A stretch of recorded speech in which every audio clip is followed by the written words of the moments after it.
बात करने के लिए लॉगिन करें www.astrotak.com। भगवान शिव की दूसरी जो प्रिय नगरी है उसका नाम है उज्जैन। भारत की प्राचीन 7 नगरी हैं, अयोध्या, मथुरा, माया, काशी, कांची, अवंतिका। तो 7 प्राचीन नगरियों में से एक प्रमुख नगरी है उज्जैन।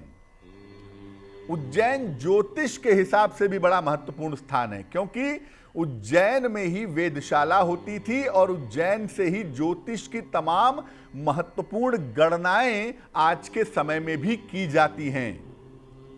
भगवान शिव का अत्यंत शक्तिशाली ज्योतिर्लिंग महाकालेश्वर भी उज्जैन में ही स्थापित है। दुनिया में जितने भी शिवलिंग हैं, अगर आप देखें तो शिवलिंग की जो दिशा होती है, जो उसका मुख होता है, वो उत्तर की तरफ होता है। लेकिन महाकालेश्वर का ज्योतिर्लिंग एकमात्र ऐसा ज्योतिर्लिंग है जो दक्षिण मुखी है, जिसका मुख दक्षिण की तरफ है, और यह बात अपने आप में काफी दुर्लभ है। दक्षिण मुखी ज्योतिर्लिंग है उज्जैन में, जिसे महाकालेश्वर भी कहते हैं।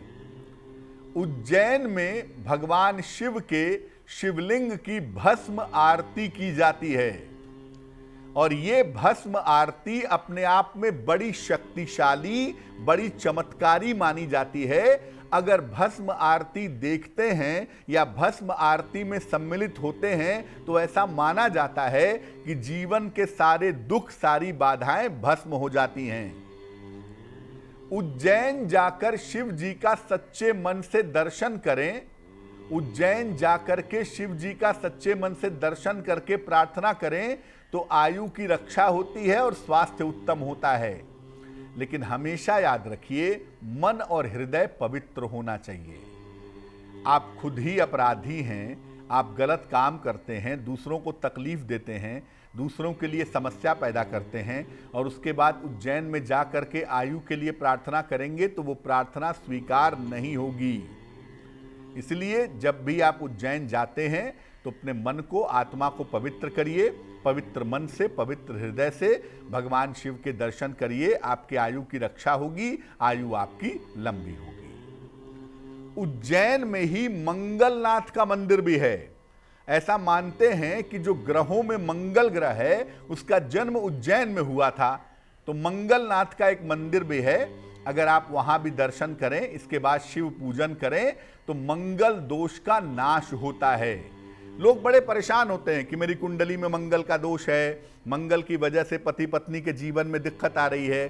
तो ऐसे लोगों को मैं कहूंगा कि आप उज्जैन जाकर के मंगलनाथ का दर्शन करें, मंगलनाथ का पूजन करें, इसके बाद भगवान शिव का भी दर्शन पूजन करें। आपको निश्चित रूप से लाभ होगा।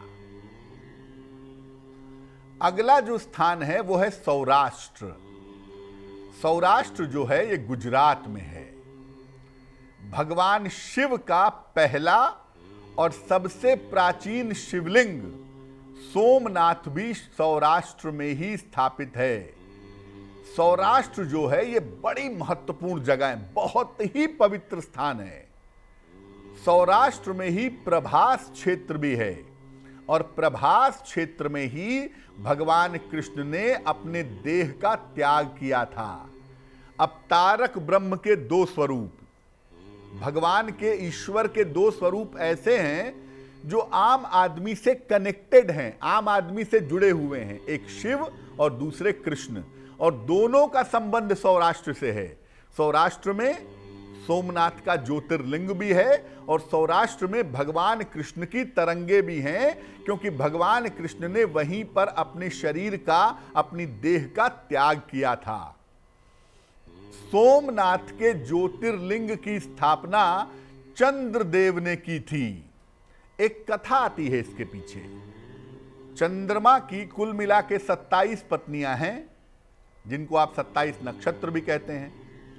लेकिन चंद्रमा का प्रेम सबसे ज्यादा था रोहिणी के साथ। तो बाकी जो उनकी पत्नियां थीं, उन्होंने अपने पिता से शिकायत की, दक्ष प्रजापति से, कि भाई चंद्रमा उसको ज्यादा प्रेम करते हैं, हम सबको प्रेम नहीं करते हैं। तो दक्ष प्रजापति ने चंद्रमा को समझाया, और जब चंद्रमा ने उनकी बात नहीं मानी तो दक्ष प्रजापति ने उन्हें शाप दिया कि तुम्हें क्षय रोग हो जाएगा। क्षय रोग माने ट्यूबरक्लोसिस, टीबी हो जाएगी तुम्हें, तुम घटने लगोगे, गिरने लगोगे, तुम्हारा शरीर गलने लगेगा। चंद्रमा ने पूरी सृष्टि में सब देवी देवताओं से प्रार्थना की कि कोई उन्हें बचा ले, लेकिन कोई उनको बचाने के लिए नहीं आया। दक्ष प्रजापति से पंगा कौन लेता? लेकिन भगवान शिव का तो काम ही है कि जिसके पास कोई रास्ता ना हो उसको शिव रास्ता दिखा देते हैं। तो भगवान शिव की जब तपस्या की चंद्रदेव ने, तो भगवान शिव ने उनको आशीर्वाद दिया कि तुम इस क्षय रोग से मुक्त हो जाओगे, लेकिन 15 दिन घटोगे, 15 दिन बढ़ोगे, लेकिन क्षय रोग से मुक्त रहोगे। और भगवान शिव ने चंद्र की रक्षा करने के लिए उसे अपने मस्तक पर धारण भी कर लिया। तो चंद्रमा ने जहां तपस्या की थी भगवान शिव को प्राप्त करने के लिए, वहां पर उन्होंने सोमनाथ का ज्योतिर्लिंग बनाया था, और यहीं पर उन्हें शिव जी की कृपा से शाप और पीड़ा से मुक्ति मिली थी। अगर जीवन में चंद्रमा से संबंधित कोई समस्या है, क्योंकि चंद्रमा जब मारक होता है, चंद्रमा जब समस्या पैदा करता है तो उसके रास्ते समझ में नहीं आते।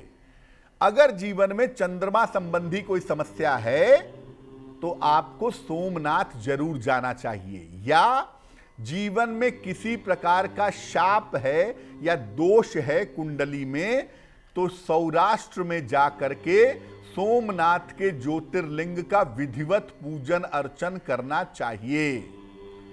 चंद्रमा से संबंधित कोई भी दिक्कत है, सोमनाथ में दर्शन करिए, पूजन करिए। या कुंडली में कोई शाप है या कोई दोष है या कोई बाधा है, तो ऐसी स्थिति में भी आप सौराष्ट्र जाकर के सोमनाथ मंदिर में भगवान शिव के दर्शन करिए, उनका पूजन करिए, आपके लिए बहुत अच्छा होगा।